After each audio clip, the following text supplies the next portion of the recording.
पूरा देश कह रहा है, अब की बार खड़गे जी भी कह रहे हैं। उन्होंने 405 का ऐसा दावा किया जैसे सत्ता उनका जन्मसिद्ध अधिकार हो, लेकिन 2024 ने याद दिलाया कि सिंहासन किराए का होता है, जायदाद नहीं। मोदी ने 30 बार जीत हासिल की, लेकिन जनता ने साफ संदेश दे दिया कि आगे क्या होगा। पिछले एक साल में ये गिरावट बहुत तेज हुई है।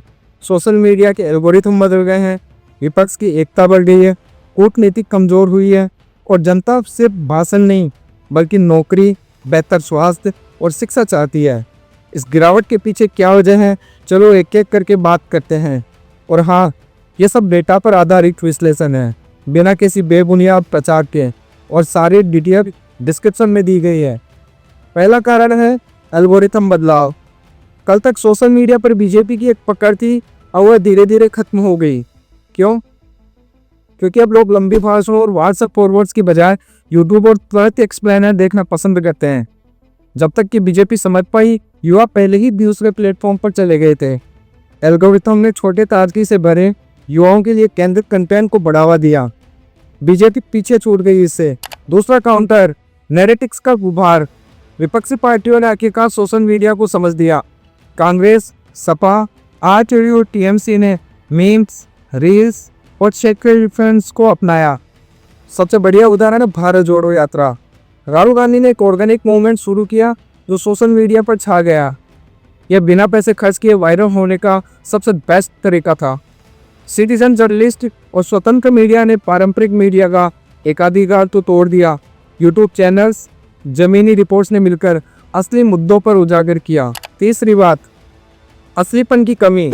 बीजेपी के चुनावी विज्ञापन देखो तो ऐसा लगता है जैसे नेटफ्लिक्स के trailer, AI graphics, drone shots और परफेक्ट लाइटिंग पर असली जमीनी की कहानी कहीं गायब हो गई थी।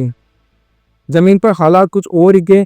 सीएमआई के मुताबिक जून 2024 में बेरोजगारी 9.2% तक पहुंच गई है। सरकार यही कहती थी कि अच्छे वक्त में युवाओं के लिए नौकरियां कम हैं, महंगाई ज़्यादा है और असमानता बढ़ रही है। इसलिए सीधे गांव, शहर और कॉलेज से आए बिना फिक्र के मोबाइल वीडियो जो असली मुद्दे दिखाते हैं वो बहुत ज़रूरी है। चौथा, केंद्रीय एजेंसियों का दखल अंदाजी। ईडी, सीबीआई और एजेंसियों का इस्तेमाल विपक्षी नेताओं को दबाने के लिए किया गया। और इस पैटर्न को देखो, वॉशिंग मशीन पॉलिटिक्स। मतलब दबाव में आए नेताओं जैसे ही बीजेपी में शामिल हो जाते हैं, सफाई मिल जाती है उनको।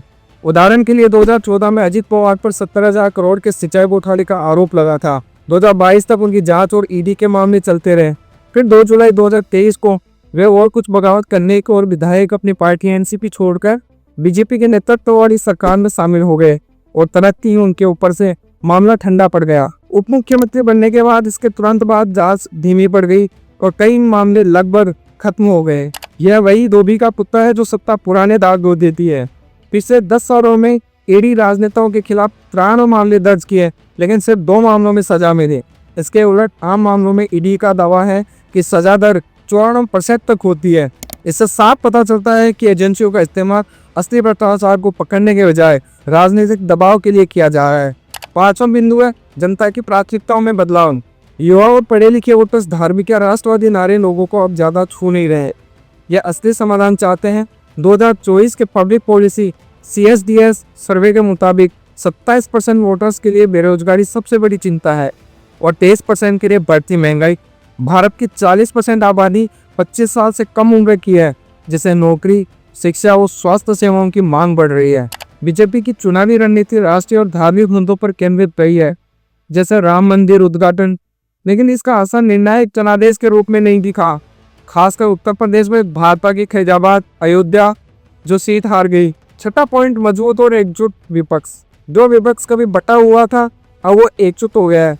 राहुल गांधी जी ने पप्पू कहा जाता था, अब एक लड़ाकू इमेज बना चुके हैं और इंडियन अलायंस ने डिजिटल ताकत को सीटों में बदला। खासकर उत्तर प्रदेश में भाजपा को सबसे बड़ा धक्का लगा, जहां इंडिया अलायंस ने अपनी सीटें 143 से बढ़ाकर 234 कर ली। ये सिर्फ नंबर की बात नहीं है, राहुल गांधी ने वोट चोरी और चुनाव आयोग के समझौते को भी उजागर किया, पूरा सबूत के साथ, और उसे विपक्ष के नेताओं का भी समर्थन मिला। लेकिन चुनाव आयोग बस दिखावा कर रहा है। क्या अपनी माताओं, बहुओं, बेटियों सहित किसी भी मतदाता की सीसीटीवी वीडियो चुनाव आयोग को साझा करनी चाहिए क्या? सातवां और आखिरी बात, अंतर्राष्ट्रीय प्रतिक्रिया। अमेरिका के साथ व्यापार तनाव और नई वीजा फीस नीति ने भारत पर दबाव बढ़ा दिया। अमेरिका ने हमारे ऊपर 25% समान शुल्क और 25% जुर्माना शुल्क लगा दिया और अब नए H1B आवेदकों के लिए $1,00,000 की फीस भी। एक बार की प्रोसेसिंग फीस लागू की गई है जो अगले लॉटरी चक्कर से लागू होगी। शुरू में माना गया था कि ये सालाना होगी, लेकिन ये एक बार की फीस है और नवीनीकरण पर या मौजूदा वीजा थाकों पर लागू नहीं होगी। इस कदम का भारतीय IT इंडस्ट्री और मिडिल क्लास प्रोफेशनल की उम्मीदों पर बड़ा असर पड़ सकता है। ऑपरेशन सिंदूर के बाद जो वैश्विक समर्थन की उम्मीद थी वो नहीं मिली। भारत की कूटनीति पर सवाल उठ रहे हैं। हाल ही में मध्य पूर्व में भारत का एक महत्वपूर्ण साझेदार सऊदी अरब पाकिस्तान के साथ एक स्ट्रेटेजिक म्यूचुअल डिफेंस एग्रीमेंट यानी SMDSI किया गया है। इस समझौते के तहत एक पर हमला दूसरे पर हमला नहीं करेगा, ठीक वैसे ही जैसे 1971 में सोवियत यूनियन ने भारत को सुरक्षा की गारंटी दी थी। अब तक हमने देखा कि ये सारे मुद्दे बीजेपी का कितना परेशान कर रहे हैं। जैसे अतीत की कहानी नहीं बल्कि भविष्य के लिए एक संकेत भी है। आप सभी की नज़रें एक अहम मौके पर टिकी है जो तय करेगा कि ये गिरावट अस्थायी है या फिर स्थायी। नवंबर महीने में होने वाले बिहार के चुनाव बीजेपी के लिए एक कसौटी साबित हो सकते हैं। अगर आप NDA यहाँ अपने बहुमत खो देता है तो इसका सीधा असर केंद्र की गठबंधन पर भी पड़ेगा। मोदी सरकार की स्थिरता पर सवाल उठेंगे। अगर आपको वीडियो पसंद आया हो तो कृपया लाइक करें, शेयर करें और चैनल को सब्सक्राइब करना ना भूलें और कमेंट में बताएं क्या बीजेपी फिर से अपनी स्थिति मजबूत कर पाएगी या फिर बिहार चुनाव के बाद वह हार जाएगी। जय हिंद, जय भारत, नमस्कार।